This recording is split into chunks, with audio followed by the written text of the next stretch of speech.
Assalamualaikum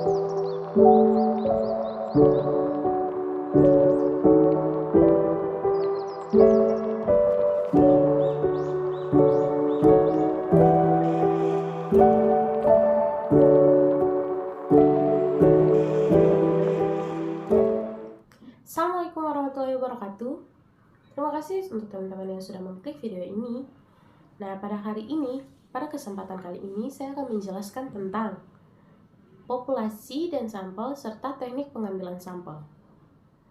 Untuk mempersingkat waktu, saya akan mulai menjelaskannya. Selamat menonton.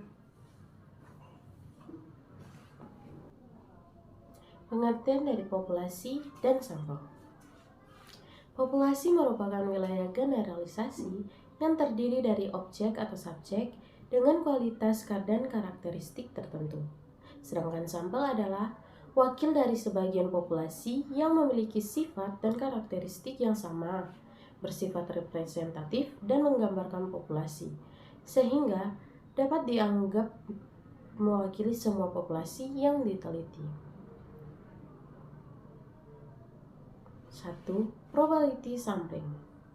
Probability sampling adalah teknik pengambilan sampel yang memberikan peluang yang sama bagi setiap unsur atau anggota populasi untuk dipilih menjadi anggota sampel.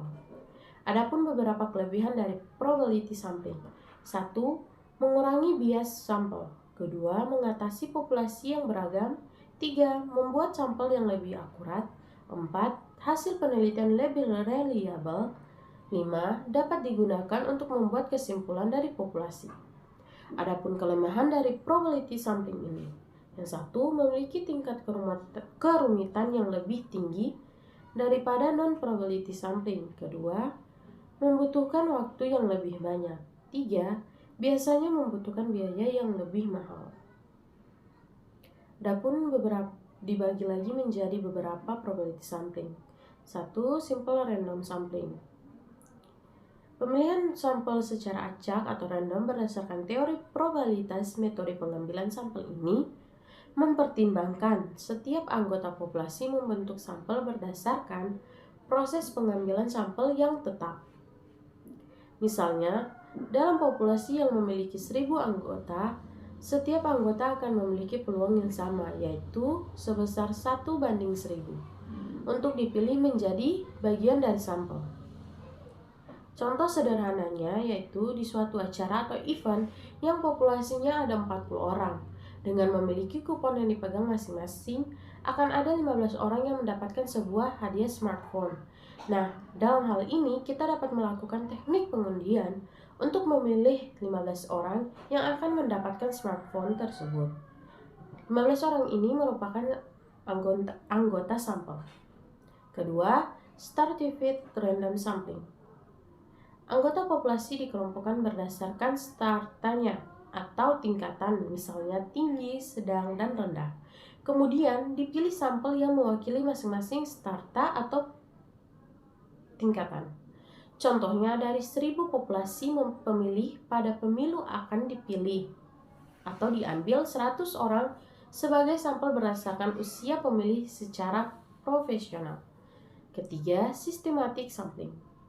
Penyampelan dengan cara ini dilakukan dengan mengurutkan terlebih dahulu semua anggota, kemudian dipilih urutan tertentu untuk dijadikan anggota sampel. Keempat, cluster sampling. Pada penyampelan jenis ini, populasi dibagi menjadi wilayah atau klaster. Jika terpilih klasternya, seluruh anggota dalam klaster tersebut menjadi wakil atau sampelnya. Contohnya, sebuah evaluasi tentang tingkat kesehatan siswa SMA akan dilibatkan seluruh SMA di Indonesia. Ada 33 provinsi, sehingga dapat dibagi menjadi 33 klaster. Misalnya akan diambil sebanyak 7 klaster, maka dipilih secara acak 7 provinsi dari 33 provinsi tersebut. Nah, 7 provinsi tersebut merupakan sampelnya. Dan selanjutnya yaitu non-probability sampling. Non-probability sampling adalah teknik sampling yang dimana tidak setiap individu dalam populasi menjadi sampelnya. Unsur populasi yang terpilih menjadi sampel bisa disebabkan karena kebetulan atau sudah direncanakan oleh peneliti. Non-probability sampling ini memiliki keunggulan atau kelebihannya. Satu, membuat hipotesis. Kedua, penelitian eksploratori. Ketiga, populasi sangat kecil atau tidak diketahui. Keempat, budget dan waktu yang terbatas.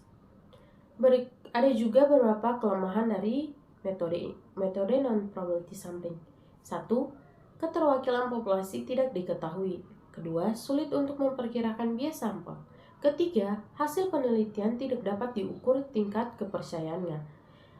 Keempat, tidak dapat digunakan untuk mengambil kesimpulan dari populasi. Adapun non-probability sampling ini dibagi menjadi beberapa bagian juga. Yang pertama, sampling insidental. Teknik sampling ini mengandalkan pada keberadaan subjek untuk dijadikan sampel, yaitu siapa saja yang secara kebetulan bertemu dengan peneliti dan peneliti memandangnya sepertinya cocok sebagai sumber data, maka subjek tersebut dijadikan sampel. Sebagai contoh misalnya, suatu penelitian dilakukan untuk mengevaluasi pemanfaatan media komputer yang pada proses pembelajaran. Sampel yang akan diambil yaitu guru yang secara kebetulan bertemu dengan peneliti dan dianggap cocok oleh peneliti untuk dijadikan sumber data. Pengambilan sampling semacam ini tidak dapat digunakan untuk membuat generalisasi sifat sampel menjadi sifat populasi. Kedua, sampling purposive.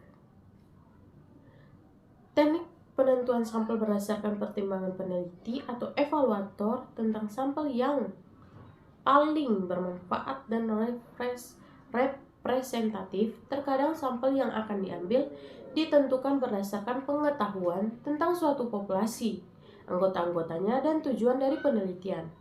Jenis sampel ini sangat baik jika dimanfaatkan untuk studi penjanjangan atau studi awal untuk penelitian atau evaluasi, yang kemudian diikuti oleh penelitian lanjutan yang sampelnya diambil secara acak atau random.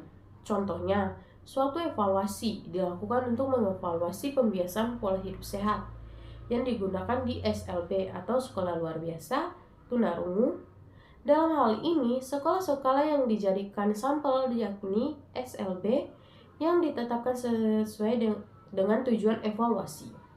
Ketiga, sampling bola salju atau snowball sampling. Nah, sampling ini dapat dilakukan jika keberadaan dari suatu populasi sulit untuk ditemukan. Dengan kata lain, cara ini banyak dipakai ketika peneliti atau evaluator tidak dapat tahu tentang populasi penelitian atau evaluasinya. Pada sampling ini, peneliti mengumpulkan data dari beberapa sampel yang dapat ditemukan oleh peneliti sendiri.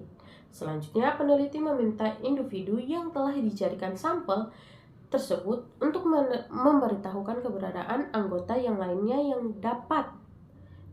tidak dapat ditemukan oleh peneliti untuk dapat melengkapi data. Contohnya, evaluasi dilakukan untuk mengetahui efektivitas bidan desa yang diprogramkan di suatu daerah. Salah satu orang yang dapat menjadi sumber data yaitu tetua adat atau sesepuh dari masyarakat tersebut dan ditanyai perlunya di bidan desa.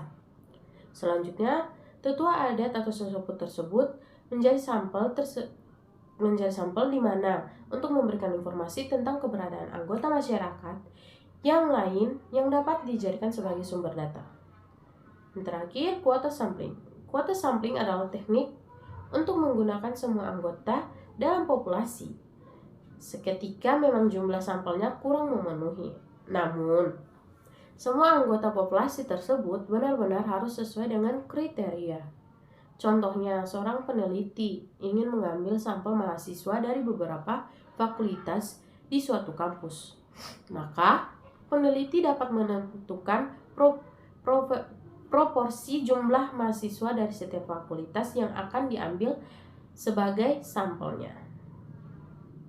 Mungkin itu saja hari ini dari penjelasan saya tentang populasi dan sampel dan jenis atau teknik pengambilan sampelnya. Mohon maaf bila ada salah-salah kata, dan terima kasih yang sudah menonton. Saya akhiri dengan wabillahi taufiq wal hidayah. Wassalamualaikum warahmatullahi wabarakatuh.